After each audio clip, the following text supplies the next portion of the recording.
1:30-31 ഇങ്ങനെ പറയുന്നു.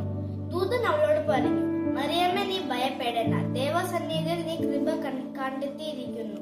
നീ ഗർഭം ധരിച്ചൊരു പുത്രനെ പ്രസവിക്കും. നീ അവൻ യേശു എന്ന് പേരിടണം. ഹൃദയത്തിന്റെ വാതിലുകൾ സ്നേഹത്തിനും കാരുണ്യക്കും തുറക്കാൻ നമ്മെ ഓർമ്മിപ്പിക്കുന്നു. മറ്റൊരാളുടെ മുഖത്ത് ഒരു പുഞ്ചിരി കൊണ്ടുവരാൻ ചെറിയൊരു ശ്രമം മതി. ക്രിസ്മസ് സീസൺ നമ്മെ പഠിപ്പിക്കുന്നത് സന്തോഷവും പങ്കുവച്ചാൽ അത് ഇരട്ടിയാകുമെന്നതാണ്. സന്തോഷവും സമാധാനവും നിങ്ങളുടെ ഹൃദയത്തിലേക്ക് എത്തട്ടെ. നന്മയും സ്നേഹവും മറ്റുള്ളവരുമായി പങ്കുവയ്ക്കാൻ ശ്രമിക്കുക. ചെറിയൊരു ചിരിയും നല്ല വാക്കും മറ്റൊരാളുടെ ദിനം മുഴുവൻ പ്രകാശിപ്പിക്കാൻ കഴിയും.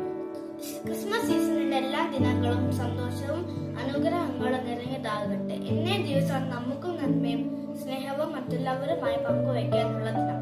മറ്റുള്ളവർക്കും സന്തോഷവും നൽകുന്ന കാര്യങ്ങൾ ചെയ്യാൻ പരിശ്രമിക്കാം, പ്രാർത്ഥിക്കാം.